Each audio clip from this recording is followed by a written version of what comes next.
छोले भटुरे खायचे मग हॉटेलला जायची गरज नाही। घरच्या घरी चमचमीत छोले आणि टम्म फुगलेले भटुरे रेसिपी आपण आज बघणार आहे। नमस्कार, मी स्वाती सोनाज रेसिपीमध्ये तुमचे खूप खूप अगदी मनापासून स्वागत करते। चला तर मग रेसिपीला सुरुवात करूया। रेसिपी स्किप न करता संपूर्ण बघा। तर बघा 3 वाटी मैदा घेतलेला आहे, 1 वाटी गव्हाचं पीठ घेतलं, अर्धी वाटी रवा घेतला आणि 1 वाटी दही घेतलेला आहे, ताजं फ्रेश घेतलेलं आहे। खूप जर आंबट असेल तर तुम्ही अर्धीच वाटी घ्या, कारण मग तुम्हाला जर भटुरे जास्त आंबट आवडत असतील तर मग घ्या तुम्ही। तर बघा इथं मी 3 वाटी मैदा, 1 वाटी गव्हाचं पीठ, अर्धी वाटी रवा आणि 1 वाटी ताजं छान फ्रेश दही घेतलेलं आहे। तर बघा आता चवीनुसार मीठ टाकून घेतलं आणि एकदम नॉर्मल पाण्यामध्ये असं छान मळून घ्यायचं आहे। आता बघा इथं मी थोडंसं अगदी बेकिंग पावडर टाकत आहे, अगदी कमी टाकायचं। तर नॉर्मल तर बघू शकता एक छोटा पाव चम्मच टाकलेला आहे। तर आता थोडं थोडं पाणी घेऊन हे मळायचं आहे।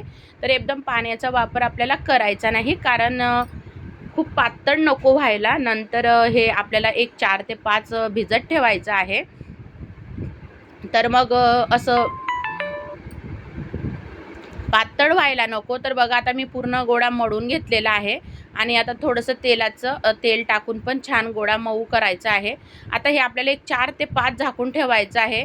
तर बघा इथं मी छोले घेतलेले आहे। तर छोले असे छान भिजत घातले होते रात्रभर, असे मस्त फुगून येतात आणि तुम्हाला संध्याकाळी करायची तर सकाळी भिजत घालून द्या। आता बघा गरम पाणी टाकलेलं आहे छोल्यांमध्ये आणि 1 चम्मच मी हळद पावडर टाकली।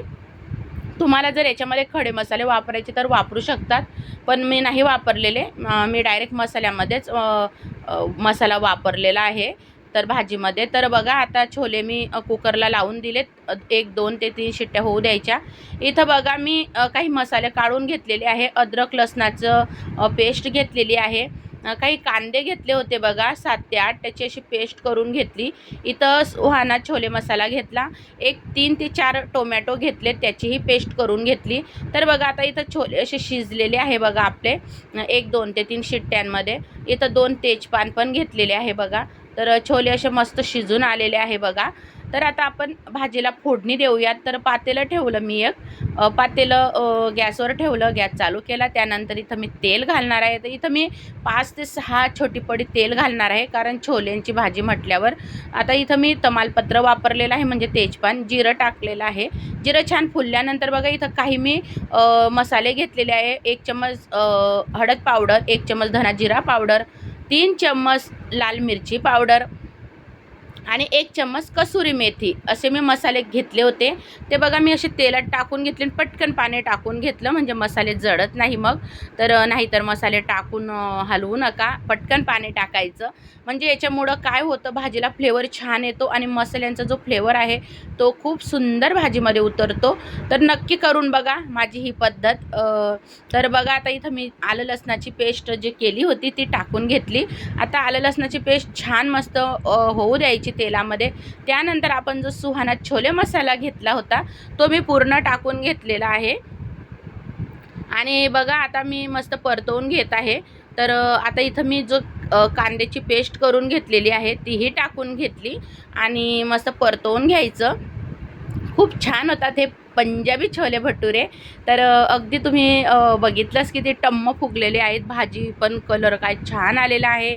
तर तुम्हाला हॉटेलला जायची गरज आहे का? तर घरच्या घरी तुम्ही जेव्हा खाऊ वाटलं तेव्हा असे छोले भटुरे बनवू शकतात। तर बघा मी आता टोमॅटोची प्युरी पण टाकून घेतली, म्हणजे जी टोमॅटोची पेस्ट केली होती ती पण टाकून घेतली।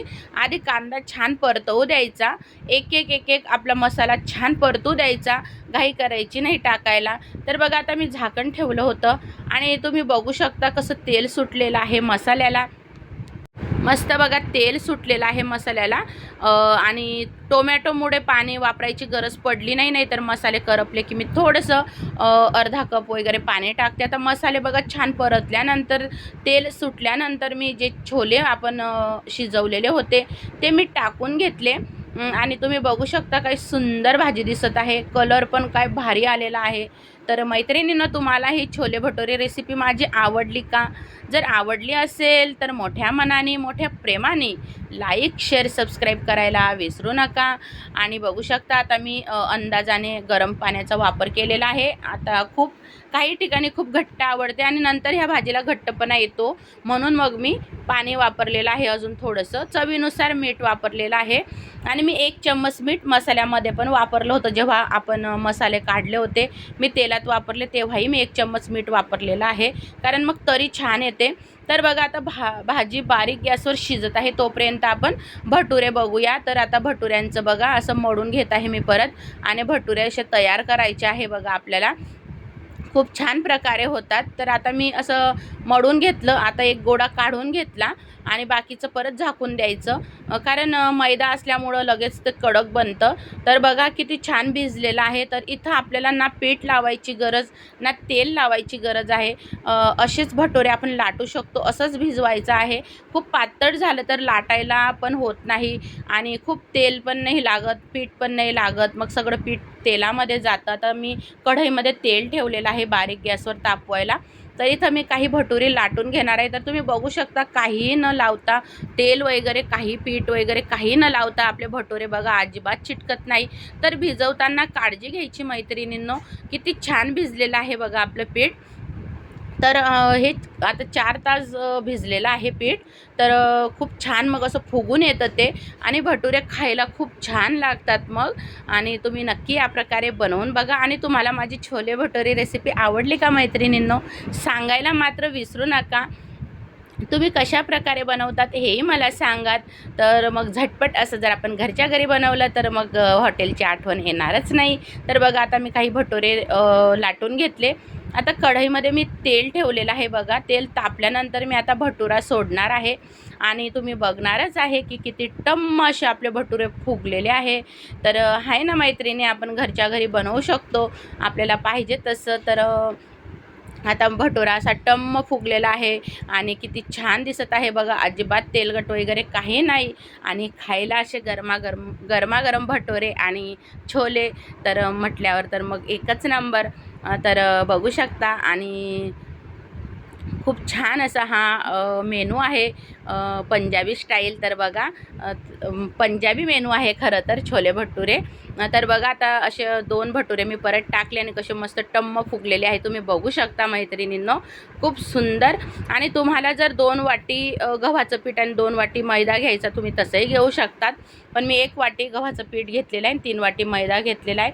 आणि रवा टाकल्यामुळे काय होतं मैत्रिणींनो, तुमचे भटुरे असे कुरकुरीत मस्त छान असे खायलाही छान लागतात, आणि फुगलेले राहतात, अजिबात मऊ पडत नाही. म्हणून तुम्ही ही ट्रिक नक्की वापरा मैत्रिणींनो. म्हणून मी थोडासा रवा वापरलेला आहे. मी तेल वगैरे काही वापरलं नव्हतं भिजवताना. आता इथं बघा बारीक गॅसवर भाजी पण आपली छोल्यांची शिजलेली आहे. आता हिरवीगार अशी कोथिंबीर तर गेलीच पाहिजे, आणि किती मस्त तरी आलेली आहे मैत्रिणींनो. तर काही छोट्या छोट्या ट्रिक्स आणि टिप्स असतात, त्या जर आपण फॉलो केल्या, त्या जर आपण समजून घेतल्या, तर बघा अशी भाजी पण छान होते, टेस्टी होते. आणि आपण पटपट जर सगळे मसाले टाकले तर तो कच्चापणा भाजीला येतो, भाजीला स्वाद कमी येतो. तसं तर आपल्या सगळ्या मैत्रिणी छानच बनवतात, पण असं काही काही टिप्स असतात का त्या खूप महत्त्वाच्या असतात मैत्रिणींनो. चला मग आपले छोले भटुरे तयार झालेले आहे, तर आपण मग वाढून घेऊयात. तर काय मस्त चमचमीत मस्त छोले तयार झालेले, आणि काय कलर आलेला आहे मस्तपैकी. तर या मैत्रिणींना तुम्ही पण, आणि असे टम्म फुगलेले भटुरे, वा काय मस्त. तर मग या तुम्ही पण खायला, आणि मला नक्की कमेंटमध्ये सांगा मैत्रिणींनो, तुम्हाला ही छोले भटुरे रेसिपी माझी आवडली का? आवडली असेल तर नक्की मला कमेंट बॉक्समध्ये सांगायला विसरू नका, आणि नक्की बनवून बघा. मस्त असे चमचमीत छोले आणि टम्म गुबगुबीत फुगलेले असे भटुरे आपले हे तयार झालेले आहे. का हॉटेलला जायची गरज, तर घरच्या घरी बनवा आणि मस्त खा, मस्त रहा, खुश रहा, आनंदी रहा, आणि बनवून बघा छोले भटुरे. श्री स्वामी समर्थ.